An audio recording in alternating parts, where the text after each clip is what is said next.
Welcome back to Fox 2 News at 9 a.m. Time once again to get you caught up on your news headlines. For that, the Hamburglar.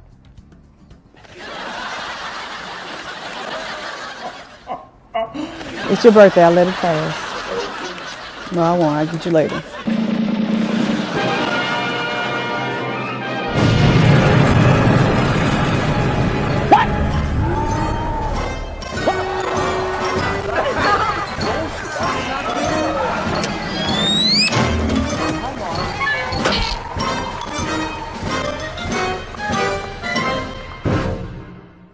Hi, welcome to another edition of Zoom 101 with me, Dave Hughes, here in the Mooch Cave.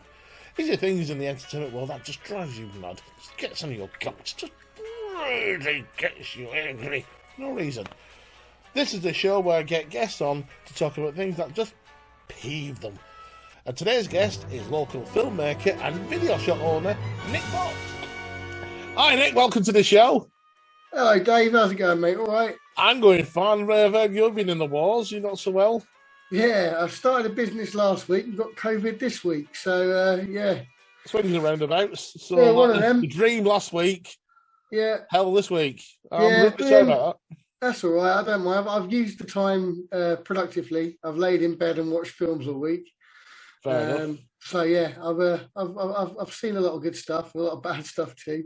But yeah, I'm on the mend now. I'm feeling more human today. That's good. Because you've got a lot of people come to your video shop. They've seen the video. They've seen all the news. I've had people texting me all week. I want to come down and see you today, or I'm not going to be there.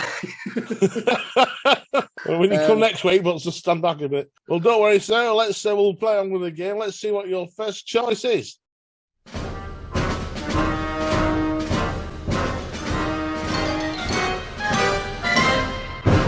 First choice, something that really bugs me about films and physical media is generic comedies that come in a white case with red writing on them. You have to explain this one. Right. Any sort of generic mainstream comedy film, when it hits DVD or Blu-ray or even at the cinema, its poster is a white background with red writing. American Pie is a good example. Right. You can think, if you Google any comedy that's come out in the last 25 years, that's very generic, right? Guarantee you 100% it comes with a white cover with red writing. I get you. So the crap out of me. Yeah, there's many posters out there, and like even the marketers on trailers with a this holiday season. This February. Is it too late to crash the wedding? Date movie. Some of those white and red covers, and you buy it, you pay your 10 quid or whatever you're going to pay in HMV for your DVD brand new, and within 2 weeks it's going to be worth a penny. And it's always those ones with white and red cases. And being a collector and obviously owning a video shop, I've had thousands of films. I managed to fill a wall with white red cases at one point. It was the wall of puke in my eyes, because you looked at these films and you're just like, oh my god, you know. I mean, rubbish like Meet the Parents and stuff like that. They're all white reds, you know. I mean, there's been a few classics released as white reds. Airheads, classic, that's a white red. Love Actually, a decent film. I was thinking that. Decent film, that's white red. Use a Video, for instance, they used to have some great covers, even for their comedies. Just painted artwork. So, I mean, I would pick a holes in like photoshopped art in general, but sometimes I think it works. But when it comes to comedies with white covers and red writing, definitely going in the bin for me. So, yeah, stick that one in Zoom 101. The thing is, being working in the cinema industry, because of the white background and of prominent red writing, it does get the attention of those with a slightly easier attention span. And like you said, things like Love Actually did actually get noticed. Yeah, but I mean, like I said, I mean, I'm not denying. I mean, it's a simple marketing strategy, really. You want big bold writing on a clear background. Yeah, But what I'm getting at is like it always, to me, just devalues that film. Yeah. No, I agree. And I just think it's a bad way of marketing. I mean, if it was on a black background's all right. Yeah, I was going to say there are one or two ones with black backgrounds, like Aliens. It just says Aliens.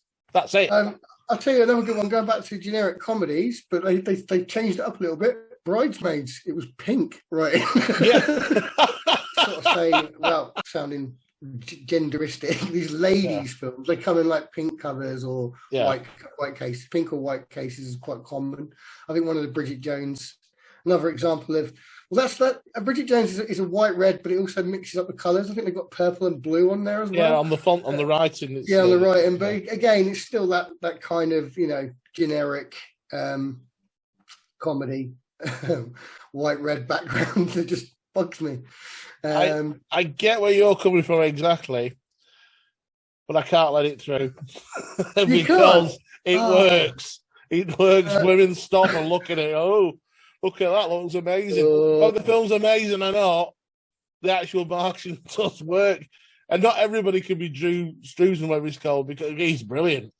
Now, if everybody could do that level of artwork, then yeah, it'll go in. I mean, look at horror movies, right? I mean, most horror movies these days, right, always have amazing covers, even though the films are made for like £1, right? Because it can be done, right? So they can do the same with comedies and just stop using this white background with red writing. It bugs me. It's something that's bugged me for years. I have a friend, Pete, who avidly collects white reds because he knows how much it bugs me. So yeah, something that very, very, very, very, very, very frustrates me. Oh, I can't let it through. You're gonna have to keep your 1p DVD stack. Do you know what? Do you know what? Because you've been poorly. It's going in. Yes. Right, you've won that one. So let's see what your next entry is.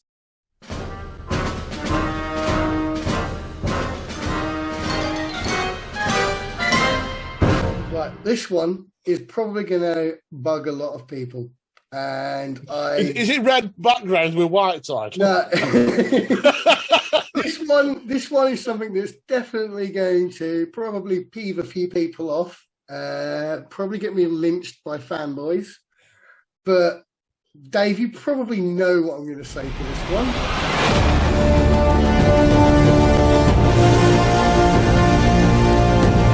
Christopher Nolan Batman films.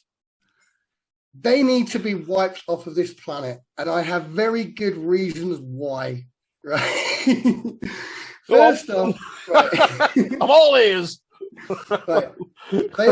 They're boring. What?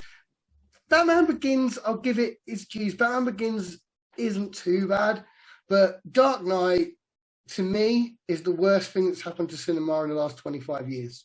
I feel that basically it's a humorless, boring, poorly made crap thriller, right? Where someone slapped Batman on top of it. The action sequences were shot on IMAX, and yet they were boring. But the thing with blockbuster movies is they should be cheesy, they should have humor, they should have action, they should be over the top, right? And that's what we want from a blockbuster movie, right? The Dark Knight came out, bored the crap out of people, but because Heath Ledger sadly died and the studios pushed on it all and that, everyone thought that they loved The Dark Knight, but they didn't. It was just you feeling your sympathy in your glands, right? And then after that, right, every single Hollywood mega budget blockbuster for the next 2 or 3 years was humorless because everyone was trying to emulate it. And it really caused a lull, I think, in blockbuster cinema. I really think it made a really impact because everyone was trying to emulate what Posh Boy Nolan was doing. And that's not to say that I don't like Christopher Nolan, because I love a lot of his films. I really like Memento. I like Prestige. I thought Inception was good, and I like Tenet. So I'm not like a Nolan hater, but I think the Nolan Batman films are so boring. I think they're poorly cast.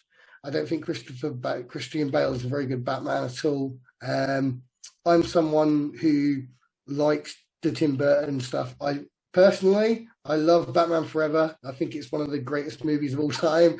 But that's me. I can see why I like it. I'm not saying that should be everyone's favorite, but I like the balance they've got in that. It feels like a cartoon, like a comic book. I feel that Gotham in Dark Knight doesn't look like Gotham. It just looks like Chicago or New York or wherever they filmed it. And I just didn't like it. Oh, there's a Batman. I mean, Heath Ledger was the best thing about the film. I can't deny that. I think he personally did better roles in some other films. Two Hands is a good example. And Lords of Dogtown, he was good in that. But yeah, I personally have real vengeance for the Dark Knight trilogy. Well, where do we begin? First of all, you made a really good appeal. And that speech is 10 out of 10. I can see and understand your kind of annoyance and hatred of the Dark Knight trilogy. Yeah. But as I looked to like the left, or is it right, of my room at the 3 Batman Begins posters over there staring at me. Begins is Christian all right, Bale though. holding up Rachel, almost doing that. Yeah. It's the one right behind you, I think, is the Dark Knight. I was going to say there's a few Batman things behind here. Yeah. So clearly I kind of like Batman over, like, say, Superman. I have to strongly disagree with you. So, I wasn't a big fan of Dark Knight Rises. It kind of fell down a bit there. Yeah, I thought... Although you still made me laugh with, well, Mr. Wayne. That was it. I thought Rises, he learned to shoot the action a bit better in Rises, but it was still, to me, pretty messy. And yeah, that voice, every time it kicked in, just zapped me out of it. But I mean, it was... But you see, the problem is as well, like, this whole Nolan era gave us people like Zack Snyder, who also can't make a film with humour in it. See, if you said Zack Snyder, I would have pulled the lever straight away. But you went to Dark Knight. But Dark Knight birthed it. Nolan birthed Snyder. Right. Well, I was going to say, obviously, I don't want to sort of mention friends, but I have to say this story. But you also know a young chap called Kev Murphy. He's a great artist here in Blackpool that I used to work with. We managed to get to a screening of The Dark Knight on IMAX 2 weeks before everybody else saw it. I haven't got an early print. I don't know. We even saw it before the royal premiere. Yeah. And, do you know, when, obviously, as a parent, when you see your kids opening Christmas presents, there's that joy of seeing the joy on the face. I kept looking at Kevin throughout it because he was a big Batman fan, and I really wanted him to see it because he was so mad on Batman Begins. It was like, look, a little kid immersed in this film, and the bit where the Batman comes out of the car, it was like Roger Rabbit. His eyes like, ah! So it just really made the film. And even his mate, like Anthony, was like, oh! It did take a bit towards the end, like when the boats were thinking of blowing each other up. I was like, but I did think it was a masterpiece of filmmaking. I really did. And I think Nolan reached his pinnacle around that period because he did like that, Inception, like Prestige. It's only from Dark Knight Rises he's gone downhill in my book. I think it's sort of the setup that I like. And he was trying to do a bit of detective work. Yeah, admittedly, this new Batman is more of a detective. That's what he's going on. I like the detective style of the new one, and I thought the new one in general was good. I think it was a bit long, the new one. Yeah, a bit long, I think, but no, I in general I didn't mind the new one. I thought Patterson did a good job, and at least you could understand what he was saying as well. So, whoa, speak to me. You're supposed to sound like that, Batman. You know I'm not going to put it in. However, you did make a good point. It's because of Nolan that's brought on Snyder, and that's brought on that type of film.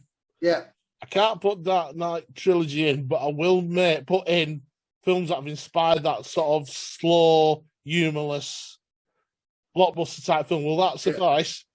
Yeah, that'd be good. Right, they're going in. Yeah! Is that 1.5 or 2? Well, you did all right. Yeah. Right. Oh, Okay. like Dark Knight. I love that film. Anyway, he's choice number 3.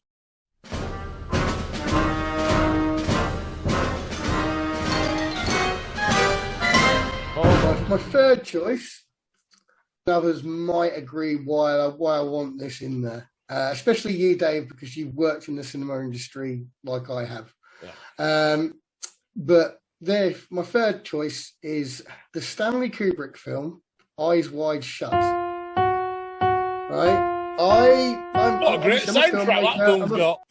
I'm a filmmaker. I'm a lifelong film fan. I love Kubrick. Obviously anyone that's into film got to appreciate some Kubrick, and I do. However, 1999, I was working at cinema in Devon. It was a new cinema that opened up when it opened up in the August the July of 99, and they had what they called a director's screen, which was 2 screens with a bar in between them. And in these screens, they were licensed for alcohol, so you could go to the bar and you could take a drink into the film with you, which was great. But unfortunately, because it was summertime, there wasn't that many 18-rated films that were out. And one of the few 18-rated films about that summer was Eyes Wide Shut. So they stuck Eyes Wide Shut in this director's screen for months. And whenever someone went into this director's screen, no matter whether they brought a drink or not, because we were a new cinema, so they didn't quite know the rules. But if someone was in the director's screen, a member of staff had to be in the director's screen at the same time. I was one of the only 18-year-old full-time, 18-plus full-time members of staff. So I had to watch the film Eyes Wide Shut 36 times at the cinema. It's a long and boring film the first time you watch it. When you're going to work and having to watch it 2, sometimes 3 times a day, right, it becomes the worst film ever put on screen, right? And even Nicole Kidman's boobies could not save it for 19, 20-year-old Nick. It was literally the most horrific, boring-ass film I've ever seen in my life. And I hated it so much that every time I go to watch it, I basically try different techniques to get through it. So I watched it for a pint glass. I watched it in a reflection. I used to close my eyes and listen to it.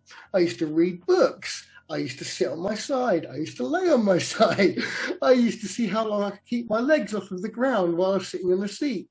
I found mistakes in the film, riddled with mistakes. And for someone like Kubrick, who's like a perfectionist, well, I know he passed away the day he finished the film. All right, so I've got to give him some G's there. But this film's riddled with mistakes. There's scenes where you see the camera crew in a mirror.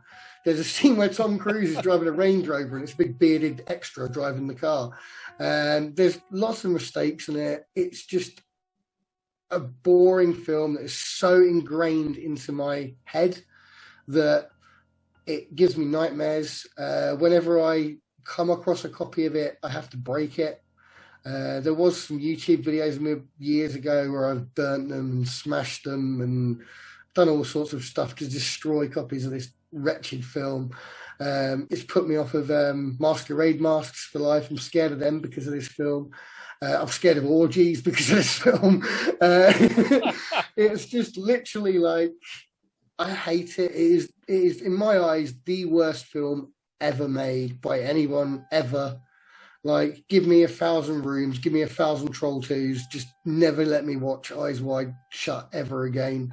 When I did my master's degree, we were forced to watch Barry Lyndon, and that's quite a hard watch for a Kubrick. I must admit, I've avoided that one. It's got some good moments in it. It's a good one to teach you about like structure and shit. But yeah, it's I'd say it's definitely a fairly hard watch, that one. I must admit, I went to like a masquerade sort of ball a few years ago. Somebody was having a hen party, or no, it was a birthday party. They invited me along to. Can you take some pictures? Yeah, all right, this looks like a good deal. It was at the Tower. And I didn't realise how many people were going to be there. And most of them actually had masks on, really fancy ones. With a few sort of very tall, slender ladies wearing masks. I started freaking out a bit. Oh, it's that film. Size wide shut. And then I remembered how boring it was. Yeah. So it had a little bit of an impact, but not too much. And I don't think I'll ever miss it because I don't think I'm in a rush to watch it again. Although I might watch the porno, is it Thighs Wide Shut? I'll say it. I prefer your version. That's why shit. Which it is a shit film. It's going in. Brilliant. So I've got 2.5 out of 3. Because you've argued so well, I'm going to let you put a 4th in uncontested. Have you got a 4th choice to throw in? That's 4th choice to throw in. Yeah. Well, I did a few, but yeah, here we go. Renee Zellweger. Oh, she's going in.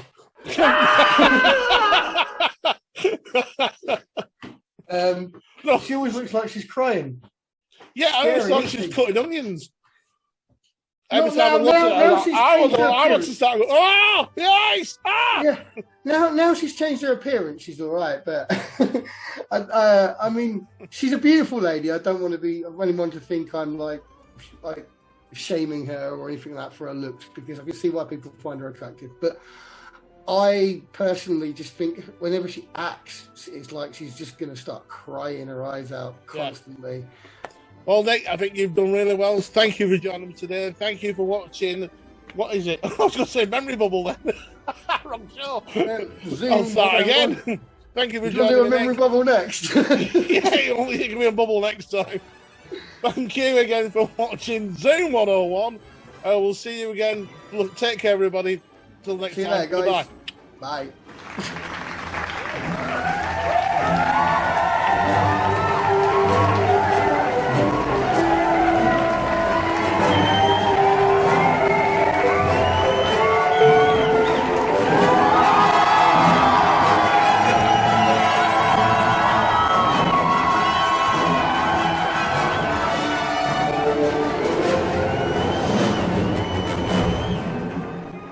Check your panties. About 175,000 rice. I think that was supposed to be pantries. I couldn't warn you before I saw it, and I couldn't warn you, Eric. I'm so sorry.